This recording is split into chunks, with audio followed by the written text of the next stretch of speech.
What's going on, Spurs fans? Ethan Quintero and Jude McClaren back again with another SSPN podcast episode talking all things San Antonio Spurs news and otherwise. Today, Jude, we got a couple topics on hand. I'm sorry about my dog barking in the background. Can you hear him? Ignore that if you can. But let's go ahead and start with some Dejounte Murray and Derrick White rumor mill news going around. Jude, why don't you run us through that a little bit before we start talking about it? Yeah. So, I mean, take this with a little bit of a grain of salt, just because, I mean, realistically, just take Spurs fan, out of it, right? Let's think about Dejounte Murray and Derrick White and their contracts. I mean, those are not untradeable players. They're not untradeable contracts either. In fact, they're favorable contracts to trade for other teams. So I don't know. Maybe this was the plan all along, Ethan. Maybe the whole plan was to just build up Dejounte and Derrick to trade them for a big deal to build around these other young guys that we've drafted. Maybe that was the plan all along. Maybe they just saw this. I don't know. Whole point is, it's stemming from a tweet that came out, and let me just pull it up so that I don't butcher it. And I believe that it was, I forget his name who tweeted it, but it was a reputable source that basically said The Athletic. I don't know why The Athletic, The Athletic, the most reputable newspaper in sports. Sources tell Talk Hoops, who's Zach Harper, who's one of the big NBA writers for The Athletic. And he came out and there was a tweet that said Dejounte Murray and Derrick White could be gettable from the Spurs. Sources tell at Talk Hoops, making them a team to keep an eye on around the draft. And this is kind of very interesting, Ethan, because, when we've talked about this offseason so much, it's the most flexibility, it's the most freedom that the Spurs have had in a very long time. And if the Spurs were going to do something out of the ordinary and make a big move and trade a key player for another star player, it would be the year where you have some of the most cap space in the entire NBA, 40 million plus. And, the two guys that are probably the most attractive for another young team are younger players. Obviously, Derrick's a little bit older, but still entering his prime on a solid deal for what he brings you. And the same thing with Dejounte, except just, about 3 years younger. So these are both contracts that are super attractive to other teams. And if the Spurs do want to make a big move, these are two contracts and two players that would be attractive to a lot of other teams around the league, I feel like. Yes. Now, let me ask you this, Jude. Do you think the Spurs, if they were to trade Dejounte or Derrick, would they want to move up in this year's draft, or would they try and package them to acquire maybe an all-star caliber player? So I actually think both is on the table for the Spurs right now. Okay. I don't know, that's just me, because I feel like if you're the Spurs, it's like, okay, well, and we talked about this. I don't know if we talked about this on air or off air. Maybe I can't remember, but Zach LaVine, that's somebody that, like a Derrick White and a DeMar DeRozan in a sign and trade. Obviously there could be better suitors out there than that. So maybe it doesn't happen. But if that were to, be a trade, that could be something that I could see happening because of Dejounte and Zach's relationship, both being from Seattle, and also just Zach's scoring ability, being, as much as I love Derrick White, as of right now, Zach LaVine is an upgrade at the 2-guard position by far. And so, yeah, I could see that. I could also see them maybe packaging both of them to try to move up like really into that top 3 and get somebody that they feel like can be, the team leader around guys like Keldon and Vassell, like an Evan Mobley or a Cade Cunningham. Obviously, it's going to be very tough to get those two dudes, but maybe even if you package out Dejounte and Derrick, maybe they go with somebody like a Jalen Green. I don't know. It's very interesting because I know that last option that I just talked about to a lot of Spurs fans that are watching right now might seem like, oh, why would we do that? That's just resetting our rebuild that we're kind of already in. But I think from the Spurs perspective in that situation, they would be like, okay, we're getting money off the books that we can spend on people like Keldon, who's already on Team USA, who we'll get to, early. Obviously, it's because some players are still playing the playoffs, but still an incredible accomplishment for a 21, 22-year-old. And considering that he's already on Team USA and like Dejounte and Derrick, well, I guess Derrick was there a couple years back, but it was for FIBA. It wasn't the Olympics. You know what I mean? And so anyways, I'm kind of getting off on another rant here. I'm losing my train of thought. So reel me back in, Ethan. Yeah, let's reel you back in. Let's talk about this for a second. Other than a draft pick or Zach LaVine, who do you think are some suitors that might might be willing to trade for Dejounte or Derrick. Now, a name that comes to mind for me, and this one's a little bit difficult because I don't know if the other team, it's the Wizards, would be willing to do it. And Bradley Beal has come up a lot recently as a guy that the Spurs could be targeting. And Pop has talked about a lot too. Especially right now at Team USA camp. He really likes Bradley Beal. Bradley Beal, to me, fits also the Spurs culture. Kind of a quiet guy, a quiet all-star. He's a bucket, and he's a humble dude, and he respects team loyalty. He stayed with the Wizards, and he's never demanded a trade, to my knowledge, despite them being a very bad team for the majority of his playing career. He's wanted to stay there. Actually. Yeah, exactly. Which is it says a lot about him as a player, especially in today's modern league and what stars normally do when they're on a losing team. Absolutely. But I think that trade could work. But the only issue is with the Wizards, they already have Russell Westbrook. So they're in like a win now kind of, even though they won't win. It's like a weird thing where their roster's around win now, but they won't win despite that. They gave John Wall $40 million for 5 years. That was an issue. And he got hurt. And then they had to trade for and then he just got hurt for 4 years.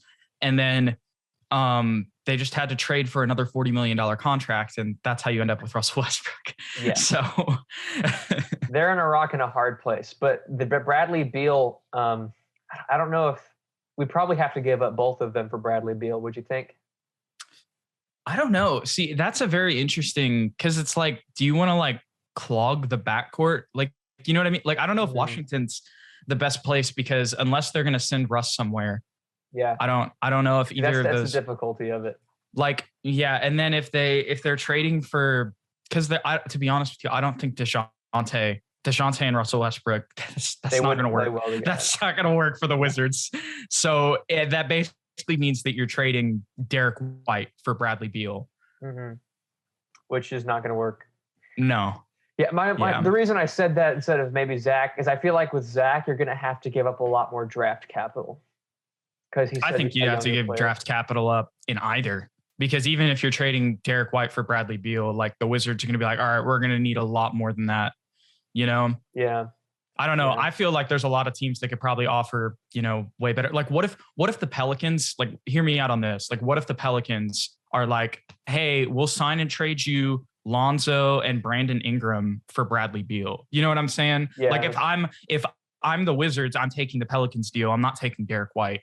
So there are a lot of teams that really could, get in on these Bradley Beal sweepstakes. So I don't know. When I'm hearing that, that's just what I'm feeling. I'm not saying that it's impossible, but it would have to be, maybe you get a third team involved. I don't know. Maybe who knows? They traded for Davis Bertans. So, and Derrick basically costs them about the same as him and is a much more value. So maybe they would be willing to do it. Who knows? But, that's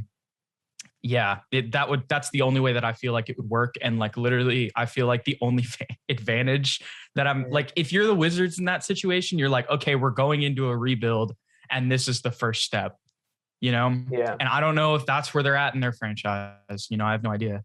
We'll have to kind of wait and see. But I do think that we should think about other names other than just Zach LaVine, though, and the Bulls. I heard one guy commented, shout out to, I can't remember his name, but shout out to him. He knows who he is on our channel. Miles Turner. His name keeps coming up a lot with the Indiana Pacers with the San Antonio Spurs. I can see that as a possible trade piece. Yeah, he's that defensive-minded center that could relegate Jakob to the bench position. I don't entirely know why Indiana is so openly wanting to get rid of him. I think it's just that they want to kind of adopt. I don't know. This is pure speculation. I really haven't looked in. I don't follow the Pacers. This is SSPN, not PSPN. Yeah. But anyways, I feel too good about that one. But anyways, Sabonis, I think, is who they want to play at center. That's what I would assume, just with him, how big he is, the modern NBA. He is a kind of even though he can shoot, he is kind of a post guy. And so I think they're just kind of log jammed there right now a little bit with Miles Turner. And the other thing about Miles, similar to Dejounte and Derrick, is he's on a very tradable contract too. He's making a little bit more, but it's only about 18 million, and 18 million for what Miles Turner's does in the modern NBA is not bad at all. Yeah. I could see us possibly making a move for him. We I would see so. Yeah, we'd have to give up Dejounte or Derrick though. No question. Probably. They'd pair him next to Brogdon and LeVert. Yeah, that's a pretty nice team over there if they get one of our guys. Yeah, because they could go with either one of those guys, and kind of then you'd have, like, even if you get Derrick or you get Dejounte, you have a defensive backcourt regardless, because you've got Brogdon and whoever back there, right? Yeah. Both are playmakers. Both of those guys could fit in. And then on top of that, like you said, you've got some other pieces as well on that Pacers team. But yeah, that's one I hadn't thought of either, and I wouldn't be too mad at that. I wonder what else the Spurs would do kind of to replace that void, I guess. That would be the only question. But I mean, there's some people in free agency, but yeah. Yeah, it's a weird thing. If there's a trade, I doubt there will be a trade. If there's a trade, it's probably going to be for a draft pick, honestly. Yeah.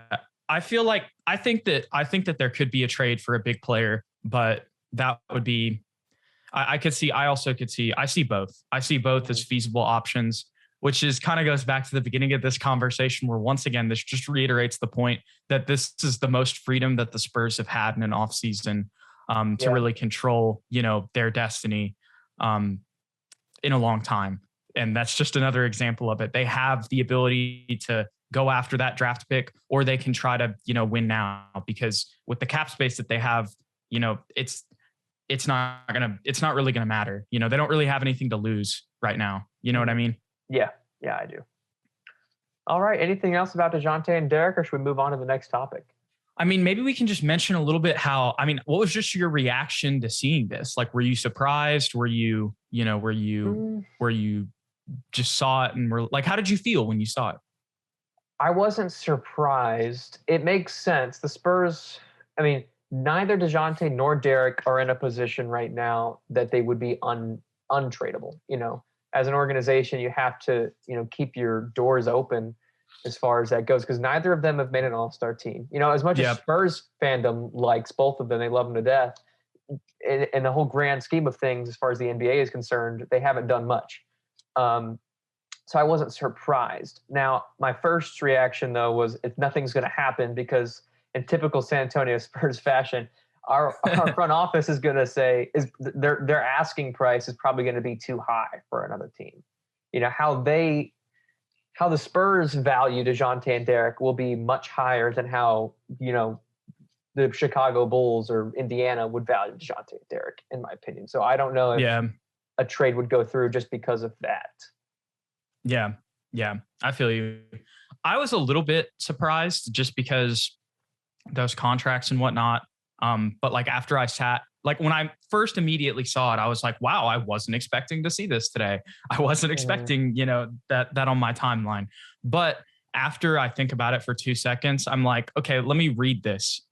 This makes absolute sense. Of course they're gettable.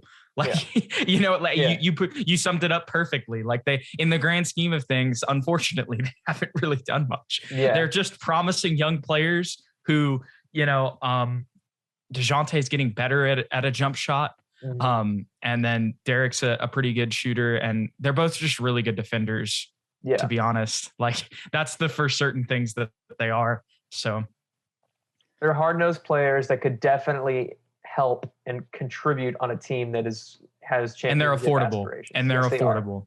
100%.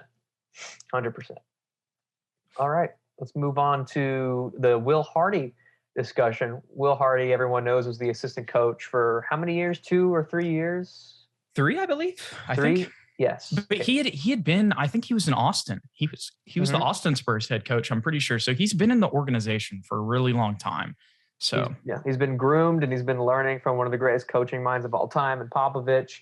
And he's widely regarded in the NBA as like the next great basketball mind, the next young guy. I think a lot back when back when this was a headline, they were saying Brad Stevens. They were comparing him to Brad Stevens. And now we know Brad Lo and behold, who hires him? Brad Stevens. Exactly. Remember back sorry, this is kind of off topic, but remember No, you're good. ESPN released this like top 5 coaches in the NBA, and like number 1 was Brad Stevens. This was like 4 years ago, and Pop was like 5. Like I was like, I don't know. To be honest, I don't know. In college he did, but yes, he did. Technically, I mean, I know he lost both of those championship games, and I'm not even saying that in a mean way because I loved watching those Butler teams, especially when he was coaching.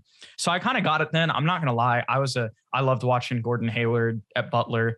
I remember those runs, them kind of coming out of nowhere, being the underdog team. It's just like a like the Loyola Chicago team or Florida Gulf Coast. You always, I don't know, when I've been watching March Madness my whole life. Those are the teams I root for.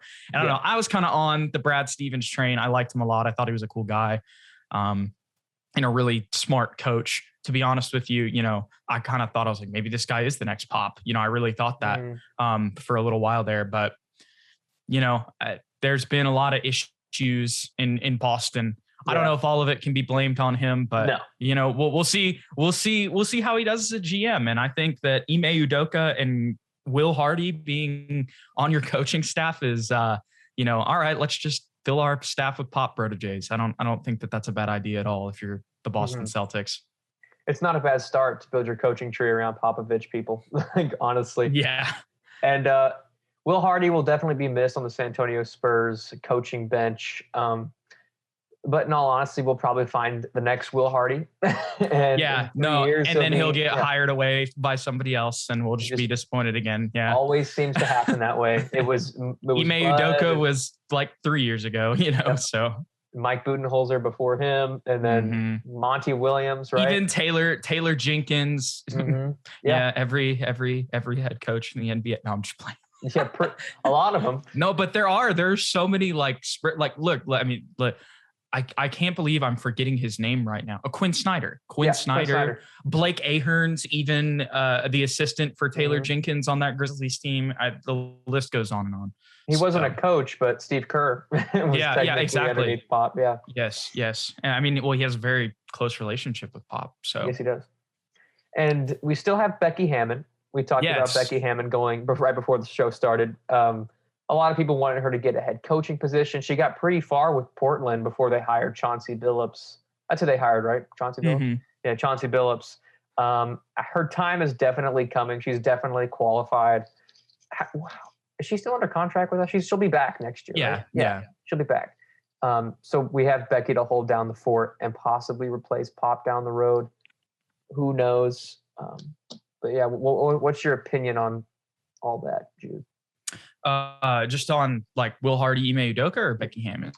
Both. Why not? Both. Both. Yeah. I mean, it sucks that Will Hardy got stolen away, but I'm not really surprised when considering that the person who hired him is not only, somebody who's compared to, but then on top of it, Ime Udoka, somebody he's worked for, probably somebody who was a mentor to him when he was in San Antonio.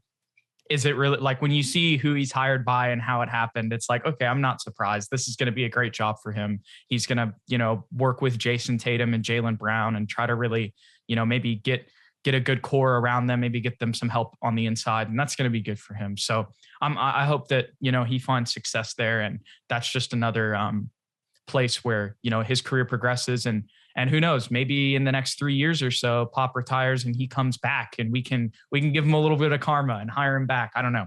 But regardless, good luck to him. No hard feelings at all. Obviously take, the career upgrade, do that for him and his family. And then in regards to Becky, it's kind of like a double-edged sword because it's like, you want her to get that job because that would be awesome. Right. But then at the same time, you don't want her to get a head coaching job somewhere else because, the Spurs want her basketball mind. You know what I mean? There's a reason that, she's been able to go as far as she has. And, obviously we would, we want to take advantage of all that she has to offer. Especially with Timmy being, gone too after 1 year, she honestly probably knows the roster the most out of every coach other than Pop. I mean, looking at it now, because it was her, Will Hardy, and Pop last year, and then I forget somebody. I don't know if Brian Wright's on the bench too, but there's somebody else out there. But those are, she's the head assistant. She's the lead assistant. And so in a year where you lose, where naturally if Becky would have got a job, Will probably would have moved into that lead assistant position. with him going somewhere else, it's good that she's stayed so far, barring any other, potential. I don't think New Orleans has a head coach yet. Who knows? She could go there.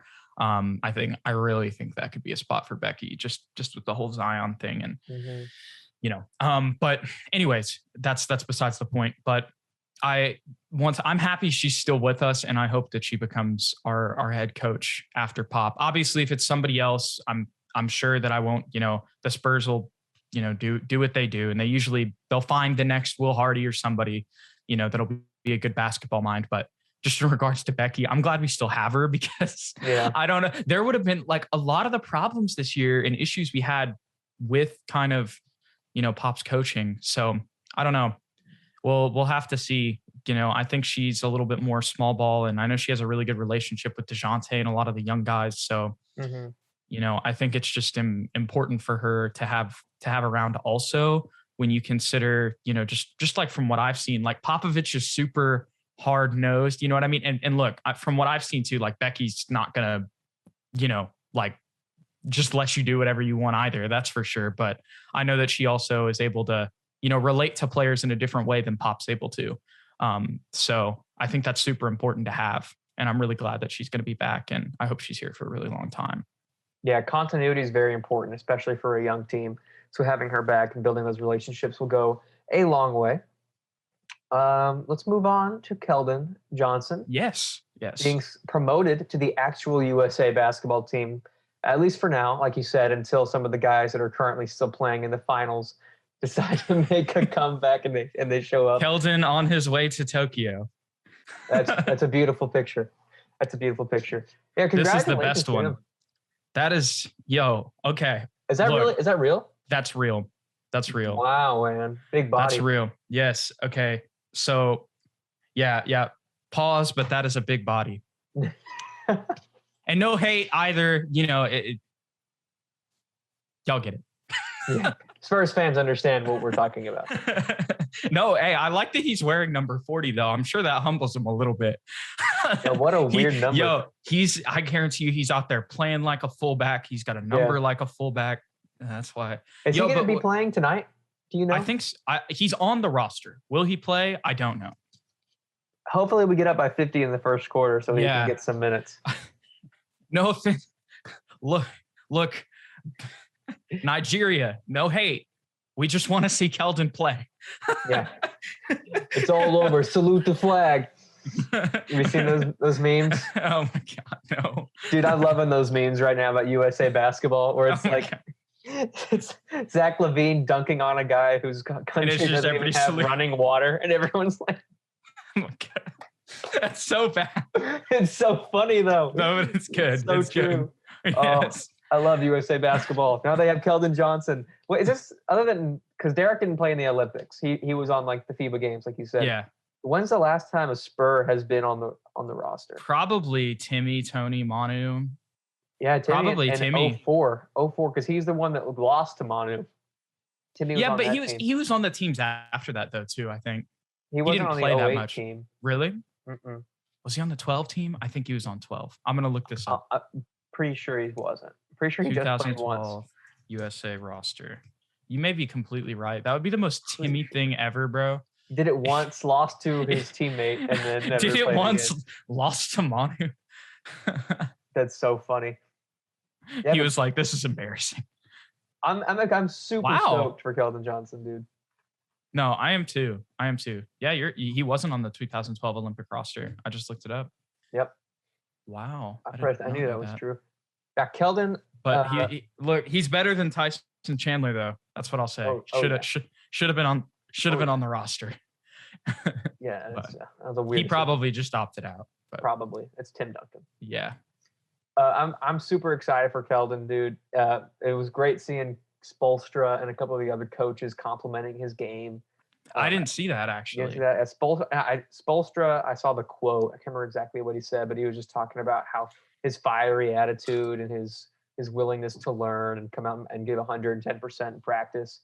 Do the Keldon Johnson stuff that Keldon Johnson is known for doing.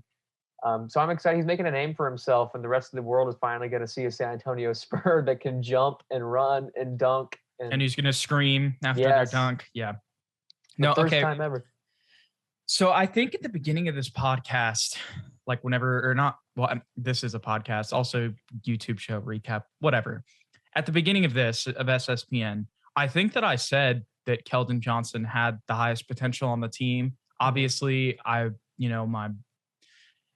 I feel about Derrick has kind of overtaken that. But this right here, and I know that he just got called on the select team, which basically just practices against them, right? And it was just, it was like Sadiq Bey, a bunch of, younger players, right? And then obviously they get promoted because a lot of the players who would have been on the roster, like a, I don't know, Devin Booker. PJ Tucker, a Devin Booker, yes, right? Players in the finals, right? A Chris Middleton. Yeah. Key players.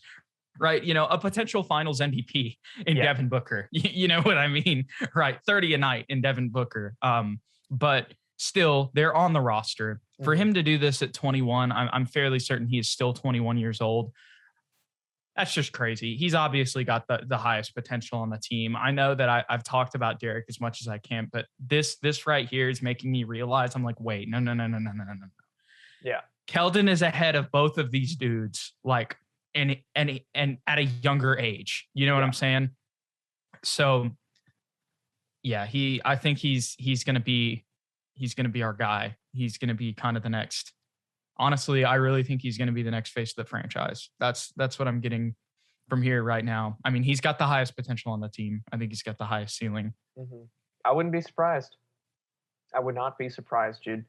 I don't think it's crazy to say that he could be an all-star one day. No, potentially. Not crazy. That's not crazy at all. I think he has the potential to be an all-star. Not saying he will. He has the skills and the natural talent and ability to be an all-star. And the way that he learns, and even seeing the pictures that I did see from the USA practices, he's still smiling and all that. He seems like a very positive, like, yes, he gives 110%, he's screaming on the court and stuff, but it's like, and he's even talked about it. He's just being himself. And that's the thing that I think you got to love about Keldon is that he's himself in the Spurs practices or against, Kevin Durant in the Team USA practices. Yeah. And I'm sure Pop being the head coach, that probably makes him a little bit, more comfortable, even though like Pop will yell at him. You know what I mean? Like Chip, there was a picture of him and Pop and Chip England just, like joking around. And I'm sure it is like, because even though it is the Olympics and they're taking it seriously, we've seen, where Pop's a little bit more laid back with the guys there too. So I'm sure that Keldon's just having a great experience while he's there. Similar to the Derrick news that we got. And all that I really think about this Keldon USA situation is I think that this is literally just what we thought was going to happen with Derrick White 2 years ago or whenever that was. Like where they were really impressed with how he played and all that stuff. Like I think we're just hearing the same stuff about Keldon at a younger age, which just tells me once again, the sky's the limit for that kid. I mean, so look, all I'm saying once again, the fact that we got Keldon Johnson out of the Kawhi Leonard trade is honestly the biggest piece. That 29th pick. If you would have told me in that trade that the 29th pick is going to be what we're most thankful for, in 2017 or 2018, I would have told you you're crazy. But yeah. If you would have told me that we would have got Keldon Johnson, because I actually knew who he was. Like I had been playing with him in like 2K rebuilds. I was like, oh, this is one of the best guys in this draft. And that's what it was with Dejounte. Not as much with Derrick. For Dejounte, he was ranked number 9 on ESPN. It was just gang affiliations in the past and stuff, which made him drop. And then with Keldon, I remember they called Calipari and like other teams were calling Calipari and they were like, what's wrong? Like, why is he dropping? They're like, I literally don't know. And the Spurs even called like other teams and they were like, hey, why'd you pass on this guy? Like, was there something like wrong? You know what I mean? Like that they have relationships with, obviously, like the Warriors or, whoever, right? And they were all just like, no, we just felt like this other player would be a better fit, but he's a great player. Yeah. And so basically, like, we just got really, really, really lucky, kind of just like we did with Dejounte and Derrick with that 29th pick. I don't know what it is, but that's just a good luck charm for the Spurs. 100%, Jude. I mean, you said it all. I'm so excited to see what he does, though, because if he's impressing other coaches and he's holding his own in these exhibition games and whatnot, next season is going to be so much fun to watch. especially if we don't have our veterans there to for them to defer to. None of that's solid yet, so I don't want to Is LeBron playing? No. Of course he's not. No. Yeah, that's LeBron. right. That's right. I don't like LeBron. All you in the comments. That's right. I don't like LeBron either, even though I do think he's the second best player. With that being said, he is one of the greatest players of all time. Yeah, I don't like him either, but yeah. But KD's there though. KD was there in Game 6 too, and he's a more talented scorer. Anyways, we'll end that off. But Popovich was also complimenting Kevin Durant, so maybe we can go get Dejounte straight up for KD to the Brooklyn Nets. I think we can do it. If you think that LeBron James is a more talented scorer than Kevin Durant, I don't really know what to tell you, but that's how I'm going to end this episode. That for everybody to know that I'm not saying he's a better player. I'm just saying Kevin Durant as a scorer, a much better player than LeBron James. With that being said, I'm Ethan Quintero. More skilled. That's Jude McClaren. You've been watching SSPN. Thank you guys so much for blowing up the last couple of videos and checking us out on Spurs Film Room with Rob Trejo Jr. That was a great experience. Shout out to Rob for inviting us over there. So make sure you go like and subscribe on his channel. And you continue liking and subscribing on our channel, making comments in the comment section. We love reading those and responding to those when we can. And like I said, I'm Ethan Quintero. That's Jude McClaren. And we will see you guys next time. Go Spurs, go. Peace.